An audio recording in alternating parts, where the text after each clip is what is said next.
play, así que en los próximos segundos estamos. Suerte en todo. Listo. Bueno, buenos días, buenas tardes, en realidad, 12 del día. Comenzamos nuevamente estas transmisiones en vivo a través de Histórico TV. Mi nombre es Pablo Soto, soy del área de Educación, Mediación y Ciudadanía del Museo Histórico Nacional.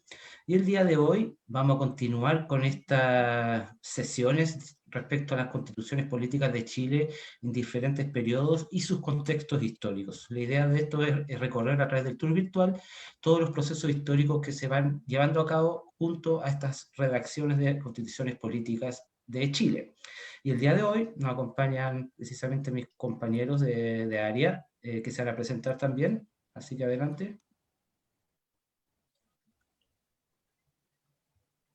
Mauricio, Luis. Hola, aprovecho de presentarme, saludarlos, agradecerles que nos acompañen, como decía Pablo, una vez más en este recorrido donde vamos a hablar un poco de las constituciones y los contextos históricos también que son muy importantes para entender esas cartas magnas en cualquier país del mundo, ¿no? Así que gracias nuevamente por acompañarlos y gracias a ti, Pablo y Mauricio, que vamos a estar haciendo esta conversación y este recorrido. Bueno, muchas gracias, colegas. Les deseo éxito en esta transmisión de este tercer momento, como decía Pablo. Como siempre, como área, ocupamos la fuente de conocimiento, los cuadros, las pinturas, los objetos, para realizar nuestro recorrido. Así que agradecer este tour virtual 360 que nos mantiene en conexión con nuestros públicos. Muchas gracias. Ya, gracias Mauricio. Entonces vamos a dar inicio a esta tercera sesión para ir haciendo un recordatorio, comentarles precisamente que, bueno, la primera sesión estuvo enfocada en los primeros reglamentos constitucionales, ¿cierto? Post-junta de gobierno de 1810, 1811 en adelante, ¿cierto? Gobiernos de carrera, ¿cierto? Tuvimos varias constituciones ahí, reglamentos. Luego ya con la asunción de O'Higgins como director supremo en 1818 va a surgir una nueva carta fundamental, para luego tener otra ya a fines del periodo del gobierno de O'Higgins en 1822. Luego, tras la abdicación de Bernardo O'Higgins en el año 1823, van a comenzar a surgir diferentes ensayos constitucionales, ¿cierto? Algunas constituciones muy bien redactadas, pero no acordes a los tiempos. Podemos nombrar, por ejemplo, la Constitución Moralista, ¿cierto?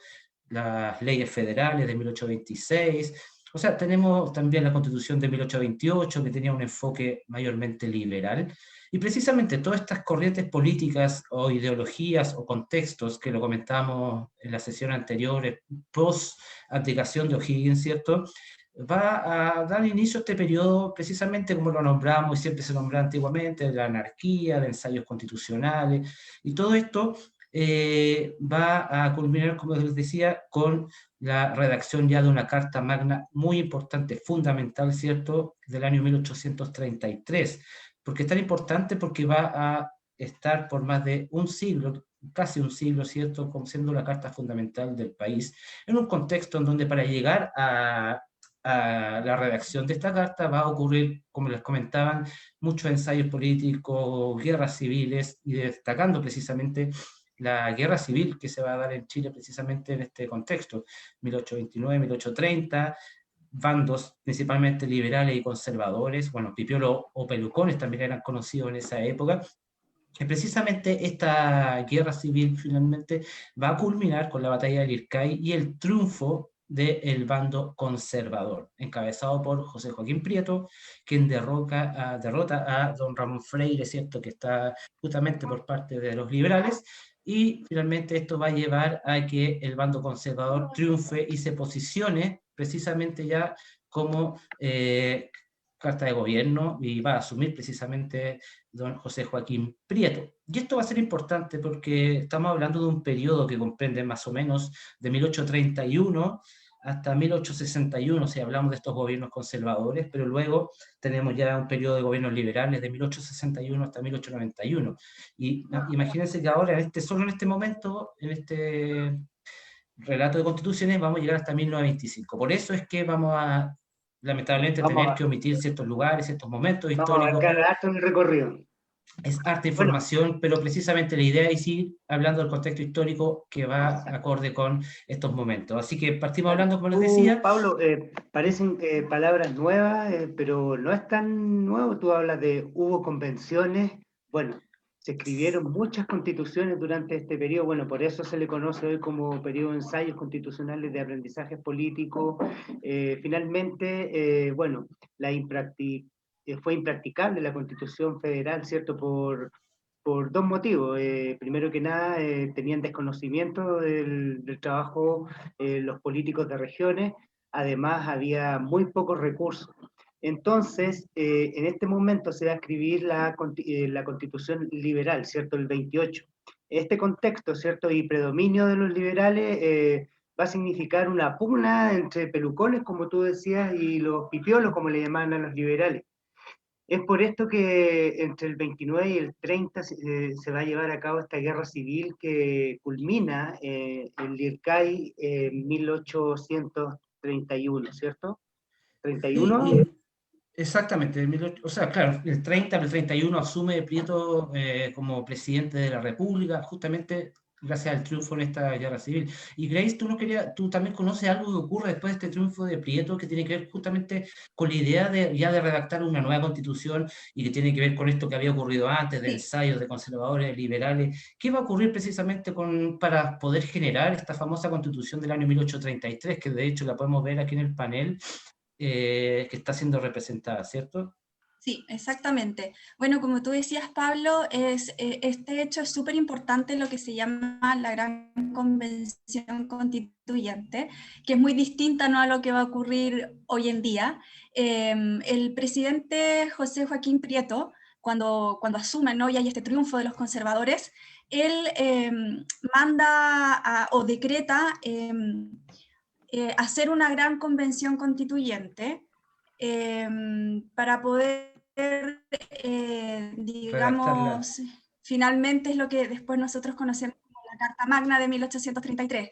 Y esta convención era distinta a lo que estamos conociendo hoy en día porque era conformada por diputados que eran elegidos en el Congreso y que también fueron invitados 20 ciudadanos, pero estos ciudadanos eran muy conocidos, con muchos bienes, con mucha ilustración. Era parte de No, la élite no finalmente había una también. participación amplia, claro, era de un solo sector, ¿no es verdad? Entonces se daban vueltas finalmente en lo mismo. Y esta constitución finalmente, el trabajo que hace esta convención durante 2 años aproximadamente, se centra en, nosotros también tenemos un cuadro, ¿verdad, Pablo?, en la discusión de Mariano Egaña con Manuel José Gandarillas, ¿no? Y Mariano Egaña era uno de los ciudadanos que participó y impregna esta constitución, prácticamente es su idea.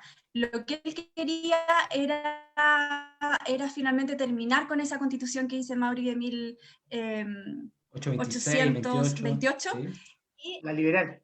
exacto, y terminarla y hacer un gobierno mucho más autoritario, Más mucho más centralizado. de jerarquía, donde un poder absoluto del presidente, y eso es lo que impregna finalmente, y como esta convención estaba constituida de conservadores, apoyaron finalmente esta moción, y es lo que conocemos nosotros después como la Constitución de 1833.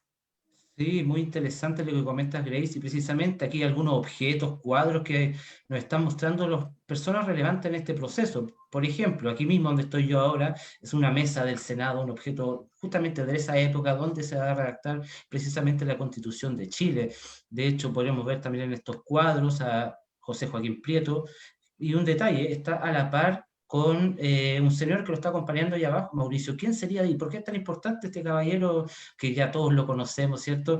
Pero la relevancia que tiene su ministro.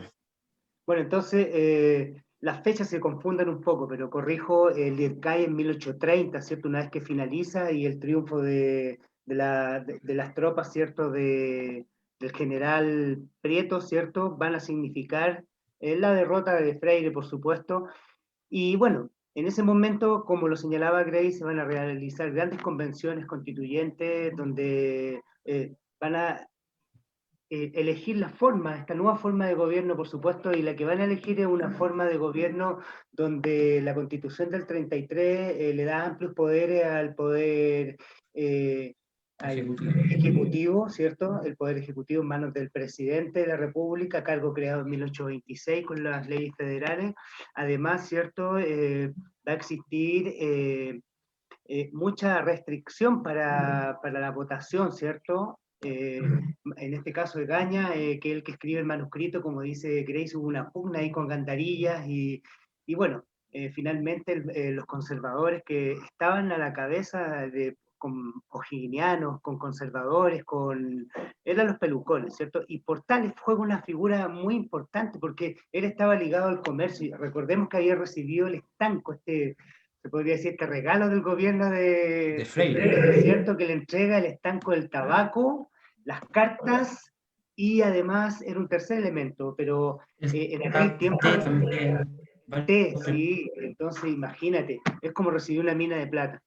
Entonces, en este caso, Portales tenía mucha influencia y esto va a significar que llegue al gobierno de Prieto, ¿cierto? Vamos a hablar que se va a convertir en un ministro con plenos y amplios poderes, va a encabezar 3 carteras ministeriales al mismo tiempo: ministro del Interior, ministro de Guerra y Marina y ministro de Relaciones Exteriores. Entonces, la figura de Portales es muy importante en el proceso constituyente que se está viviendo en ese entonces, que va a llevar al 25 de mayo, no me equivoco, sí, el 25 de mayo de 1833 es promulgada esta constitución conocida como la Constitución de 1833, que de aquí en adelante la vamos a ir revisando, pero también va a tener muchos cambios en el camino, ¿cierto? Nos vamos a ir dando cuenta hasta que se va a cambiar en 1925. Pero las figuras de Portales, Prieto, de Mariano Egaña que vemos ahí, y bueno, y ni hablar de esas pinturas que nos están mostrando tú, Pablo. Un poco para ir avanzando, esta constitución de 1830, que va a durar casi un año, bueno, va a tener algunas cosas importantes, como que la religión católica y este poder en desmedro es importante, porque precisamente el Congreso va a quedar los poderes que tenía antes de esto y tiene que ver con esta carta autoritaria, centralizada, pero como dice, bueno, hay una discusión amplia que dicen si que este aporte autoritario fue bueno para que el país finalmente saliera de él, porque hubo mayor estabilidad a la costa. Pero bueno, eso es discutible, ¿cierto?, a lo largo de nuestra historia. Lo importante es comentar que este periodo, bien la facultad que va a dar la Constitución de 1833, son los decenios políticos, los presidentes pudiendo ser reelegidos, 4 años después pudiendo ser reelegidos, por eso se van a llamar los decenios, porque va a ser un periodo conservador, el primer caso de José Joaquín Pérez, pero muy finalmente esta constitución. Después vienen los gobiernos de Manuel Bulnes.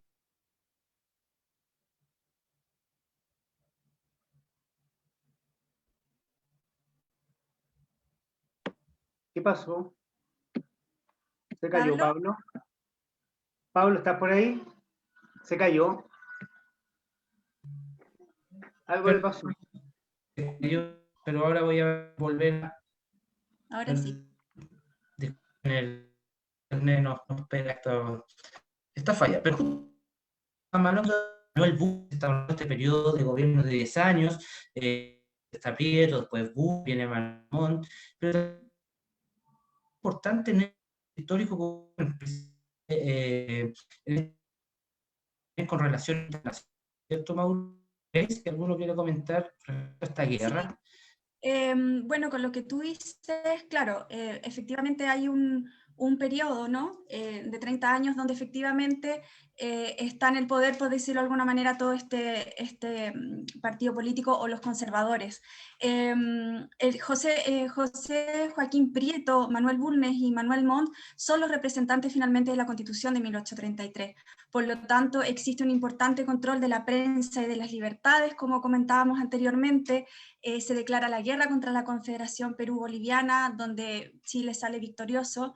Y con eso el predominio del Pacífico, obvio. Ojo. Claro, y también Manuel Bulnes, por ejemplo, se caracteriza también una expansión educacional y cultural, también por una parte, un tema muy controversial que es interesante de conversar también en otra ocasión, la ley de colonización, ¿no? El Estrecho de Magallanes, pacificación de la Araucanía, bueno, también se crea por decreto en la Universidad de Chile, hay revoluciones, está la cuestión del sacristán, que en el fondo también nos permite, ¿no es verdad, Pablo?, pasar como a la otra etapa. Entonces, en este periodo, claro, en este periodo se impulsan bastantes iniciativas, pero siempre teñido, ¿no?, de este poder muy autoritario que daba la Constitución de 1833. O sea, tú eras un dios para gobernar este territorio con estos conservadores, digamos. Así que sí, eso podemos comentar como de este periodo. Muy interesante lo que están señalando, pero este cuadro en especial que está mostrando Pablo, ya que estamos en los decenios presidenciales, república portaliana, como nos enseñaban antiguamente, o conservadora. Bueno, hasta el día de hoy seguimos reflexionando, como decía Pablo, respecto de Portales, la figura de Portales, héroe o villano.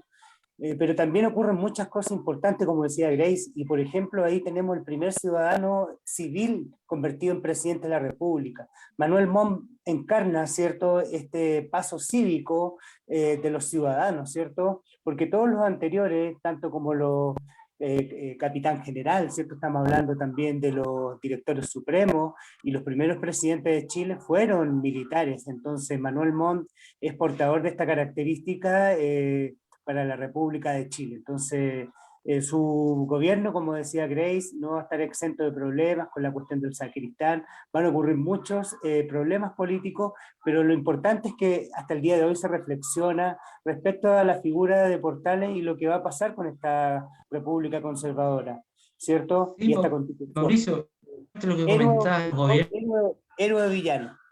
Exacto, pero precisamente ya avanzando, que los gobiernos de Manuel Bulnes y de Manuel Montt, como bien comentaba,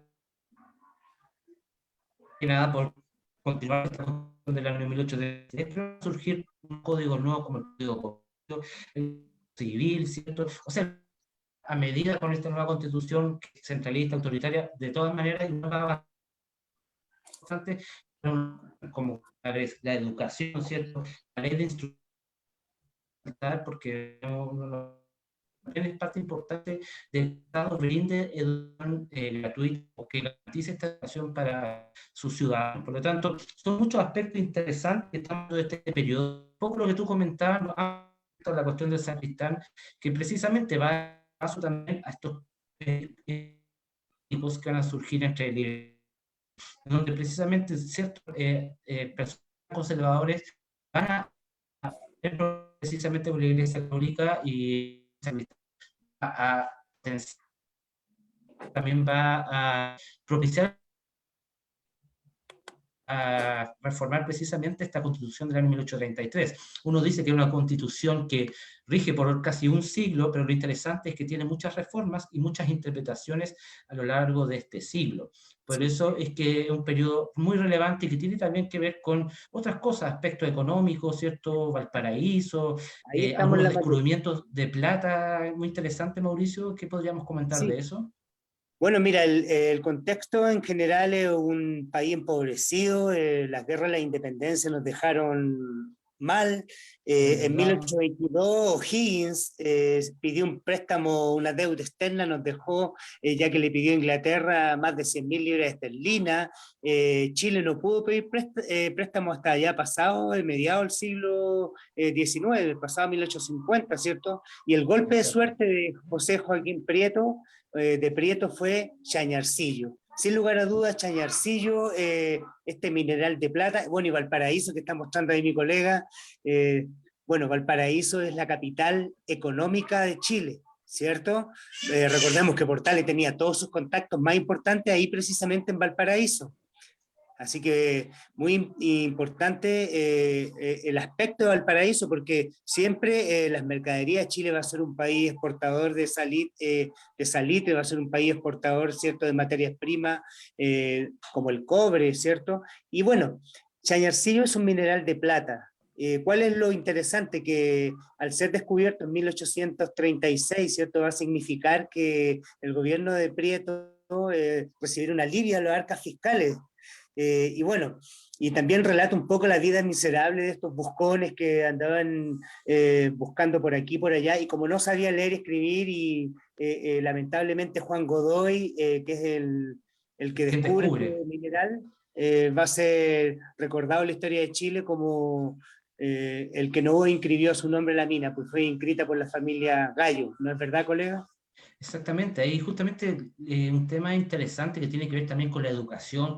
Tú comentabas que era el buscón, pirquinero, ¿cierto? Estas personas de manera artesanal que andan buscando mineral para poder subsistir, y él este yacimiento de plata, pero como tú bien decías, lamentablemente fue engañado para que vendiera a precio de huevo, ¿cierto? Este descubrimiento, y finalmente los que se benefician van a ser precisamente los empresarios que van a ver en este mineral, ¿cierto? Potenciado toda su arca económica, y también los impuestos muy importantes en este aspecto.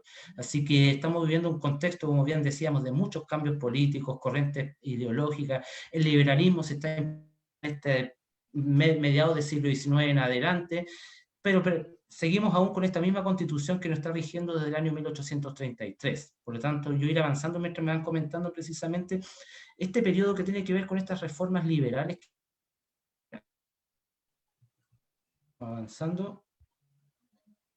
Mauricio o Grace, ¿alguno quiere iniciar esta parte? El periodo, bueno, estamos dando un salto aquí, no es que nos estemos saltando la educación. Durante el gobierno conservador también existieron esfuerzos porque la República de Chile se fuera conformando en varios sentidos, así que llegamos al orden político liberal. Aquí hay varios hechos históricos que ya adelantamos, la cuestión del sacristán, y estamos hablando de la laicización del Estado, así que van a haber varias modificaciones, ya lo habíamos adelantado, a la Constitución de 1833, y eso es lo que vamos viendo en esta parte de este salón donde hablaremos acerca de esto, y precisamente esa caricatura está graficando un poco lo que ocurre con este hecho histórico, donde el presidente Manuel Montt se va a ver enfrentado, ¿cierto?, a un problema mayor en su vida política, ¿cierto?, al ser confrontado por la Iglesia, por los tribunales de justicia.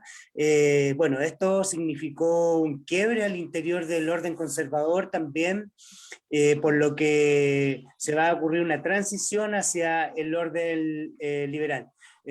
Tal como adelantaba Pablo, el liberalismo aquí es la cuna de todos los intelectuales. Ahí podemos ver imágenes de Francisco Bilbao, hay objetos acá históricos de la mayoría de estos hombres que hablan de estas ideas de liberalismo, hablan de estas ideas acerca de la única luz que va a iluminar ahora la humanidad, es la luz de la razón, ¿cierto? Ya vamos dejando atrás un poco esa etapa donde la Iglesia se va entrometiendo en los temas del Estado. Es por eso que esta laicización del Estado es muy importante, y vamos a ir hablando de las modificaciones que va a sufrir la Constitución. Pero la primera parte, José J.J. Pérez no va a realizar ninguna modificación mayor a la Constitución del 33, así que se va a mantener intacta hasta que... Exactamente. Eso quería comentar, que el gobierno que viene posterior, que podríamos llamar de transición de José Joaquín Pérez entre 1860, justamente va a transitar entre este conservadurismo y para un paso a este liberalismo, aún con la misma constitución, pero sí con bastantes reformas que van a llevar a que se cambie bastantes aspectos de la constitución, y donde se incluyen temas muy interesantes. Grace, no sé si nos quieres comentar algunos aspectos de estas nuevas reformas liberales que surgen más o menos en 61, 65, con algunos códigos interesantes. Sí, como ustedes comentaban, este Vaya a periodo ser solito. y este hecho es muy importante porque hay esta fisura y este quiebre dentro del grupo conservador, ¿no es verdad?, que permite que emerja este grupo liberal, por decirlo de alguna manera, y por supuesto que con estas ideas que decía Mauricio también, que comentaba, ¿no?, de comenzar a cambiar el sistema como del poder que ejercía el presidente, de más participación del Congreso, de más participación ciudadana de alguna manera. Eso le permite a ellos poder empezar a entrar por ahí, y de manera muy tibia, como tú dices, con José Joaquín Pérez, que es la persona que un poco está en esta transición, pero ya de ahí comienzan a pensarse entonces en modificaciones importantes a la Constitución, que que van a cambiar radicalmente, ¿no?, cómo se venía viviendo hace un siglo aproximadamente. Y una de las importantes es la libertad de culto, que es una ley interpretativa. En 1865 arranca entonces estas modificaciones donde las personas que no eran de la religión, que profesaban la religión católica, podían profesar, digamos, alguna otra, pero en un espacio privado. Entonces eso es importante, no era público. Entonces era como una excepción privada para esas personas. En 1871 el presidente, esto también es fundamental, marca este nuevo periodo liberal que tiene que ver con que el presidente no puede ser reelegido. Por lo tanto, ya comenzamos a tener espacios o regímenes de 5 años. También tenemos como importante, ¿se acuerdan que conversamos que la Constitución de 1833 limita mucho los derechos ciudadanos personales, tanto públicos como personales? Entonces aquí ya la gente sí puede asociarse en reuniones pacíficas públicas sin tener que pedir un permiso, por ejemplo. Hay más enseñanza, más libertad de enseñanza, empiezan ahí a tener más oportunidad de participación las personas, de alguna manera. Y también un punto importante que después pueden comentar ustedes, compañeros, también en 1888 se cambia el voto censitario. En la constitución que tenían una renta, que tenían como un buen vivir, ¿no es verdad? Y eso lo reducía a su mínima expresión. Por lo tanto, luego se cambia con esta modificación al voto universal masculino, solo hombres, y son los quienes sabían leer y escribir, por lo tanto también es restringido, pero hay ya un avance de cierta manera. Exacto, sigue siendo restringido, pero ya hay pequeños pasos para dar mayores libertades públicas y para la gente se pudiese, o sea, si uno se regía por la Constitución del 33, podrían haber hecho en este periodo, es que van a comenzar a cambiar el país, ¿cierto? Hacia, como tú decías, darle mayor opinión o mayor relevancia al Congreso Nacional también sobre el presidente, y esto de a poquito va a ir dándose y vamos a llegar a un momento donde ya el Congreso, compuesto en su mayoría por la oligarquía, también va a influir y va a llevar un proceso histórico muy importante. Antes de avanzar y llegar a ese periodo, Sí, solamente... Pablo, yo quería comentar algo. Sí, dale. Que es interesante lo que pasa en estos clubes de intelectuales, ¿cierto? Que un poco yo partía hablando con Bilbao y todo esto, los hermanos Irarrázaval, ahí vemos a José Victorino Lastarria. ¿Se te... audio parece? Sí, parece que se fue el audio. Mauricio, no te escuchamos. Ya bueno, como no se escucha... constituyente donde se van a realizar estas primeras modificaciones importantes a esta constitución. Una es que no puede ser reelegido, así que no se puede perpetuar por más de 5 años luego en el cargo. Y bueno, y luego en el 73 vienen las leyes más famosas donde sí la gente se va a poder asociar, sí la gente se va a poder reunir, ¿cierto? Las libertades públicas, hoy día hablamos... que sería impensado que a alguien no le permitieran, bueno, hoy día producto de la pandemia existe el toque de queda, pero es un poco lo que pasaba con la Constitución del 33 para que ustedes se hagan una idea. Así que vamos viviendo y estos cambios importantes que va a ir sufriendo la Constitución del 1833. Pero entre medio de esto va a ocurrir un conflicto súper... llamativo por lo que va a pasar, ¿cierto? Y el rol que va a jugar Chile en esta guerra por por el oro blanco, por el denominado oro blanco. Así que la guerra por el salitre va a significar un predominio, va a significar un aumento en las arcas fiscales. Así que de ser un país pobre nos vamos a convertir de la noche a la mañana en un país rico, ¿no es verdad, Pablo? Ahí exacto. Lo que tú comentabas precisamente, este oro blanco que va a generar una guerra conocida en principio como Guerra del Pacífico, pero en realidad es la guerra del salitre, porque precisamente ese es el fin económico de esta guerra.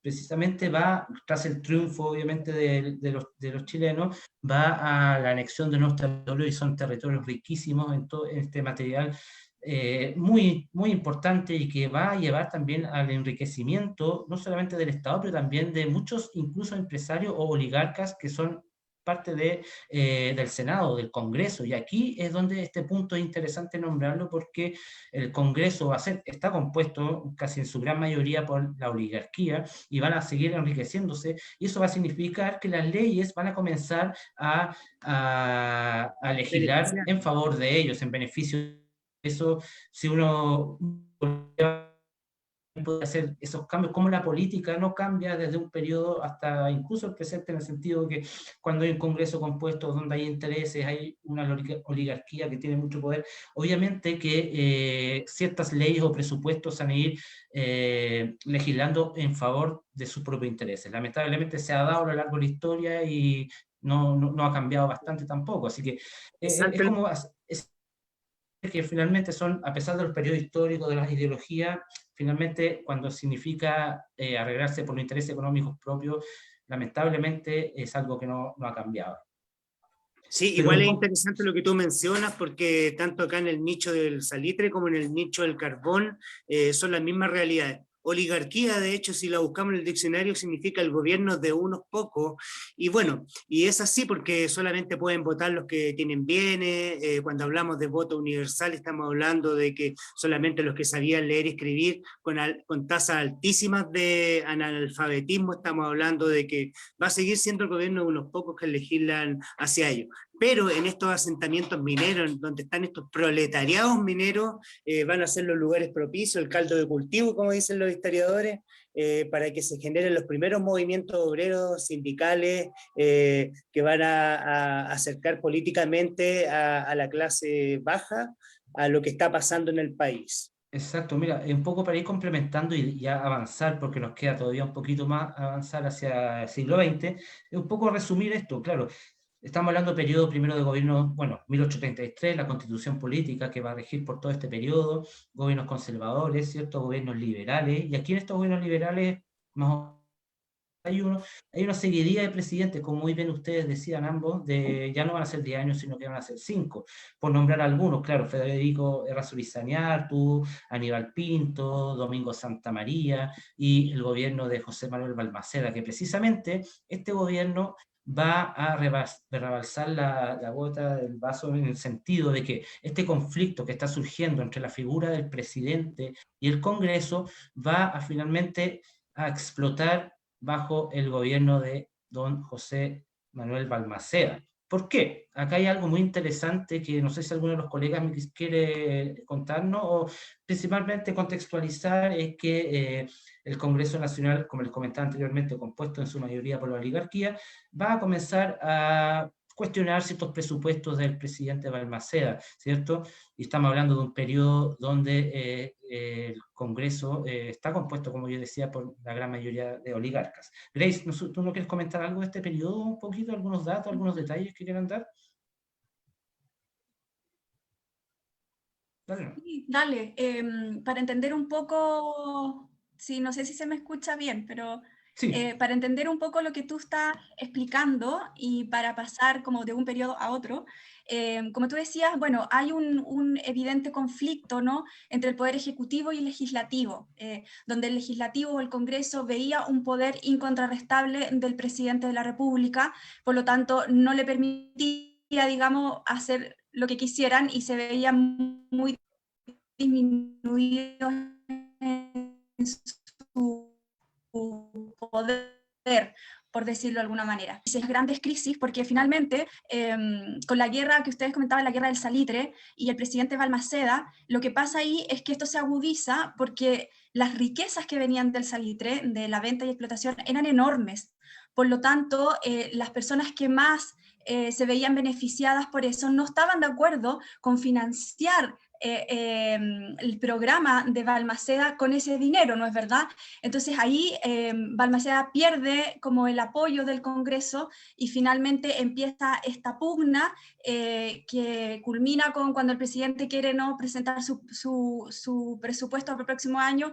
El Congreso se lo niega, él por decreto lo hace, y el Congreso dice: hey, nosotros tenemos esta facultad, tú nos estás pasando a llevar, y él en respuesta, lo estoy haciendo muy resumido, clausura el Congreso, y ahí es donde donde estalla y pasamos a la guerra civil de 1891, que es importante porque esta guerra civil, no es verdad, marca ese episodio de la República Liberal o este periodo liberal a un periodo parlamentario, porque son los conservadores y el Congreso el que finalmente en batalla gana esta guerra civil, con la batalla de Placilla, donde ya Balmaceda se exilia en la embajada argentina, se suicida, y ya con eso marca, digamos, el fin de esa época y el comienzo del régimen parlamentario.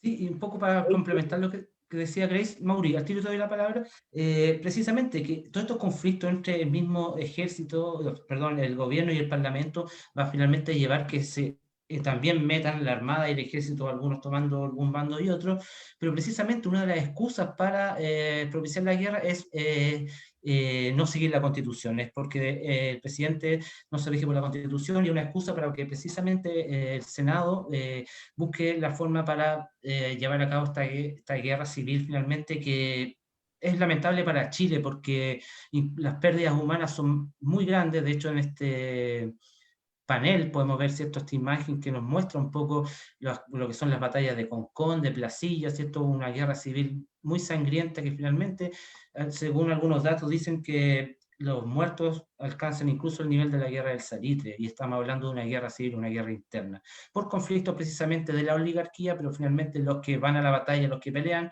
quienes son gente más ligada al bajo pueblo y que tienen que recibir órdenes finalmente de su ya sean mayores, o incluso muchos empresarios mandaban a sus trabajadores a esta guerra. Así que estamos hablando de un contexto donde se instaura el parlamentarismo, como decía Grace, y donde va a comenzar un nuevo periodo de la historia, pero aún bajo esta misma Constitución, que nace en el año 1833, que tiene muchas reformas en este periodo liberal que acabamos de ver, y que finalmente en el periodo parlamentario va a seguir siendo la carta fundamental de nuestro país. Mauricio, si quieres comentar algo, o ya ingresamos acá a siglo XX.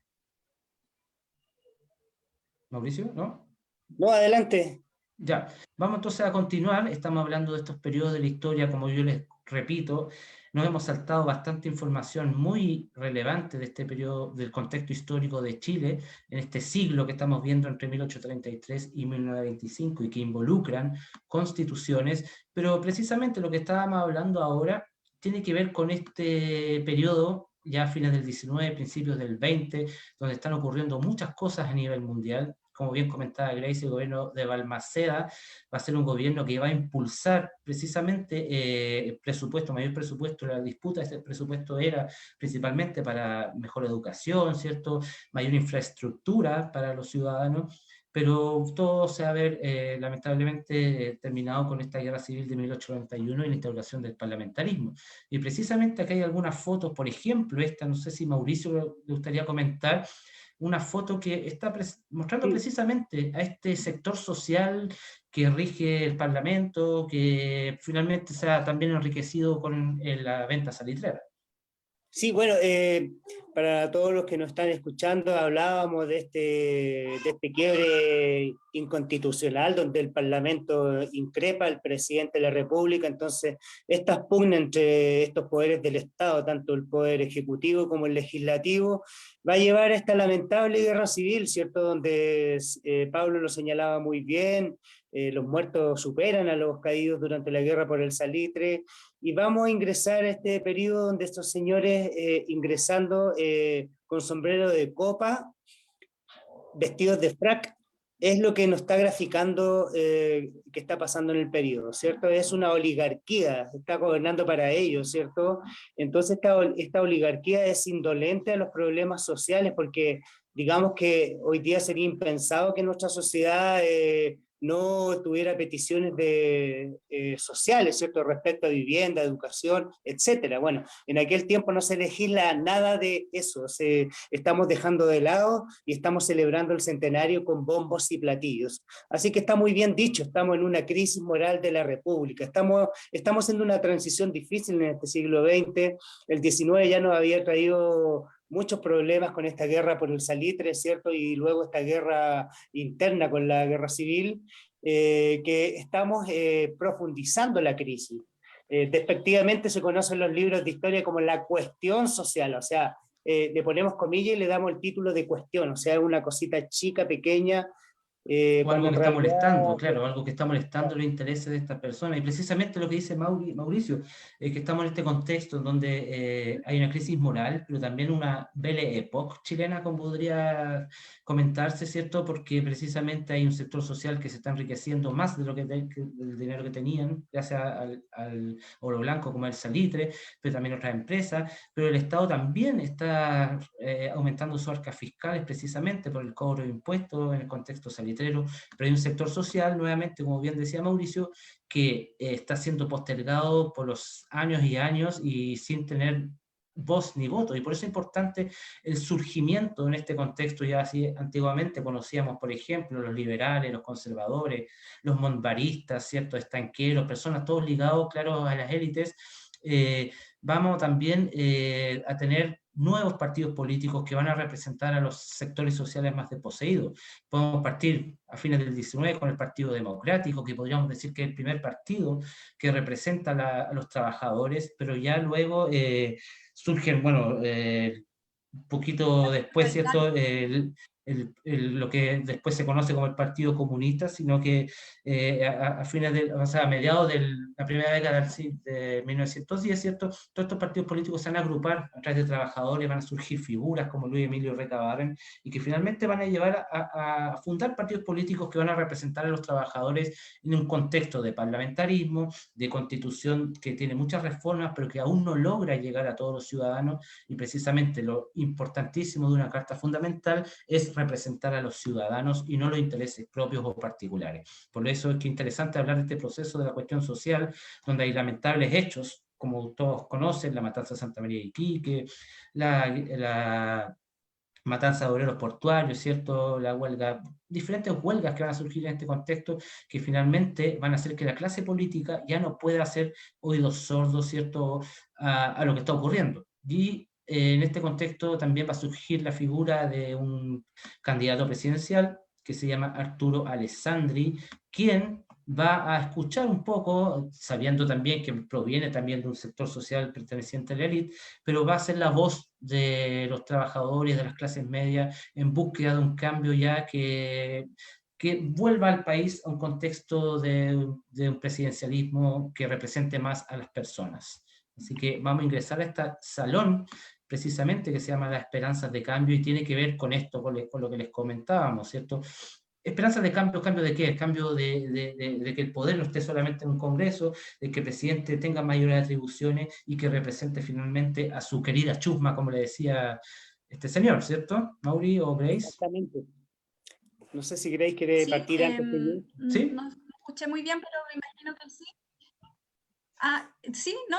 Dale, Grace. Claro, comentando lo que dice Pablo, efectivamente, como ustedes comentaban, hay un contexto, ¿no?, que tiene que ver con este poder conservador, oligarca, aristocrático de un grupo de la sociedad que se enriquece de manera, no sé cómo decirlo bien, descarada, porque las riquezas que contenían eran enormes, las diferencias sociales eran abismantes, y que surge, ¿no?, y que da motivo a esta cuestión social.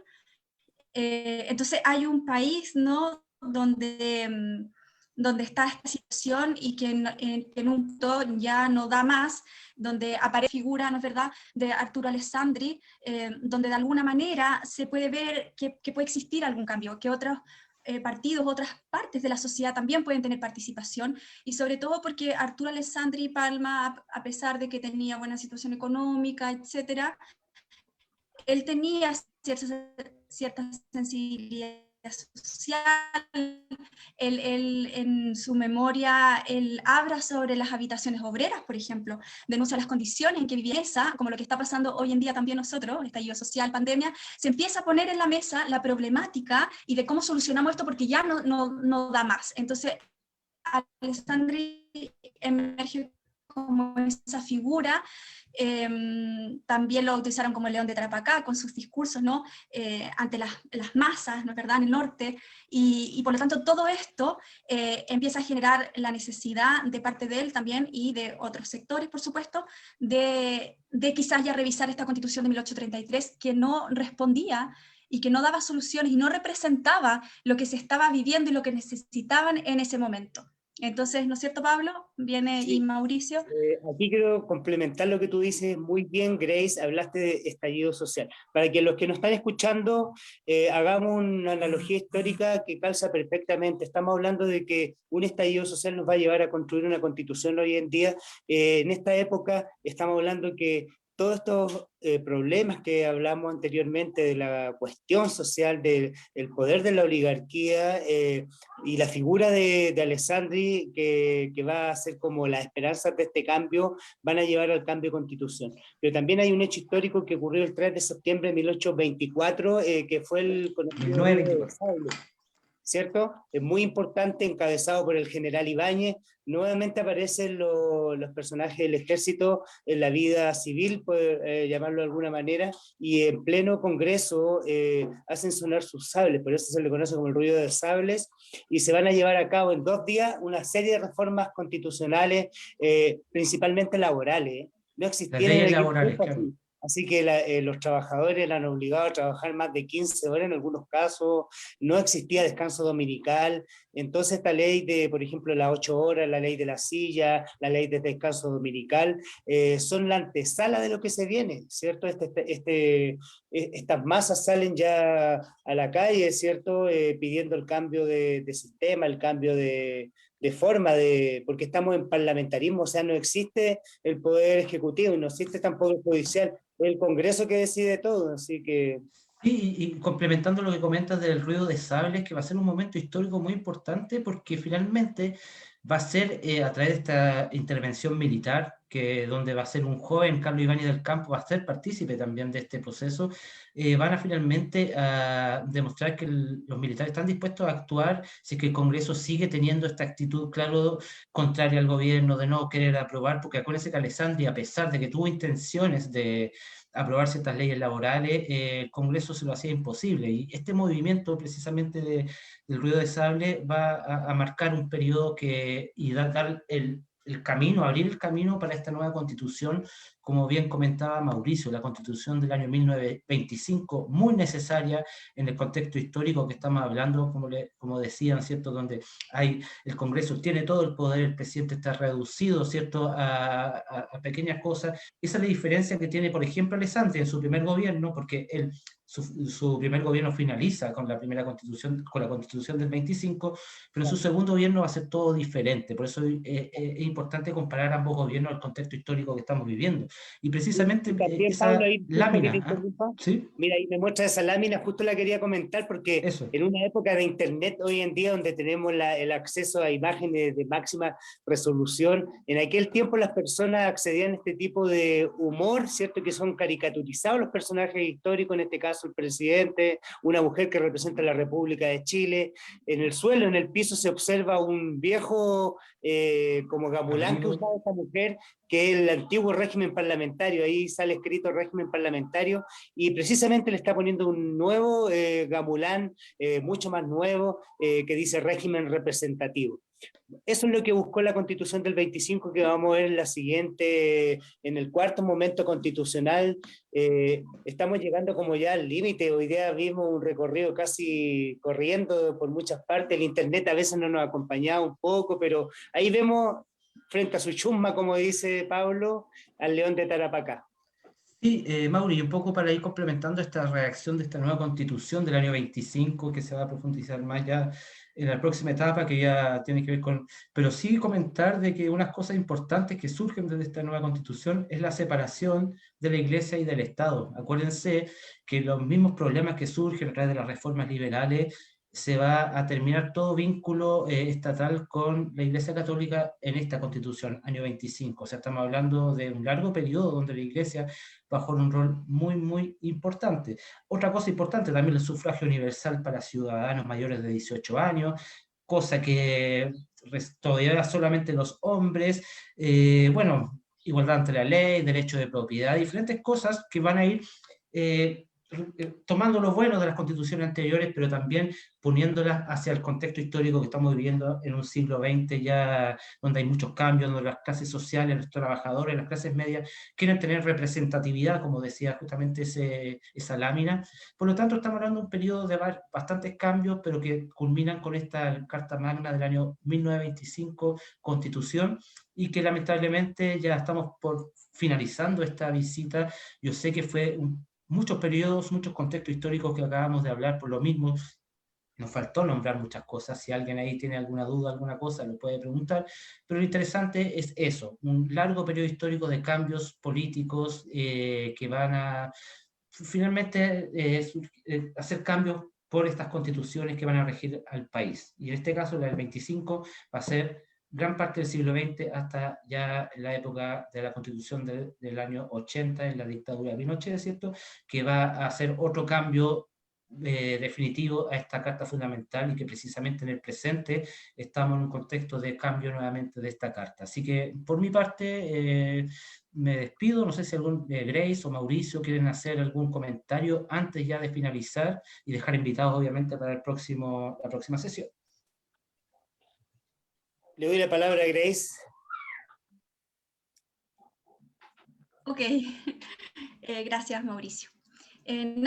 Sumarme a las palabras de Pablo, con este periodo que tuvimos que hacer un poco corriendo, pero uno ya más o menos va teniendo como una idea de los cambios, evoluciones o retrocesos según el pensamiento de cada uno de ustedes. Con respecto a las cartas magnas o a las constituciones que hemos tenido en el país, nos quedamos finalmente invitándolos a la de 1925, que como pueden ustedes ver es una constitución muy importante porque efectivamente da respuesta de cierta manera a la problemática social de momento, y también, por supuesto, con un tinte mucho más de participación del Estado, de seguridad social, de preocupación por el trabajador, que finalmente es importante entenderlo y que lo vamos a profundizar en la otra sesión del otro jueves, porque podemos hacer ahí el paralelo que pasa, ¿no?, cuando se hace una constitución en dictadura, la de 1980, cómo se modifica, cómo va cambiando y evolucionando, y también nos sirve para plantearnos en el presente, en el hoy, las problemáticas y la discusión que tenemos con la elaboración de una nueva constitución, que es un aspecto fundamental en la vida, como ustedes pueden ver. Ahí se pautea y se refleja cómo queremos vivir como sociedad. Por lo tanto, hacer estos ejercicios, por ejemplo, con la Constitución de 1925, cómo varía con la de 1980 y qué es lo que queremos nosotros hoy en día, ¿no es verdad? Así que me quedo con esa reflexión y muchas gracias a todos y todas los que nos acompañaron en esta oportunidad. Mauricio, para cerrar. Ya, bueno, la verdad es que revisar las constituciones a través de la historia es súper interesante porque nos permite ir teniendo un prisma mucho más amplio respecto a lo que realmente ocurrió, porque hoy en día estamos viviendo un proceso constituyente donde gran parte de la sociedad participa. Revisamos y vimos hace unos momentos que los procesos constituyentes, las convenciones constitucionales, etcétera, que se realizan anteriores, solamente fueron conformadas por la oligarquía o por grupos de interés. En ese sentido, el aprendizaje que nosotros mismos hemos tenido a través de estas 3 cápsulas nos ha permitido saber que los estudiantes, los jóvenes del Chile de hoy están viviendo un momento histórico único que los hace reflexionar acerca de estos 200 años de esta República de Chile que se sigue construyendo a diario, y nosotros nos aportamos nuestro granito de arena como mediadores de museos gracias a los objetos históricos.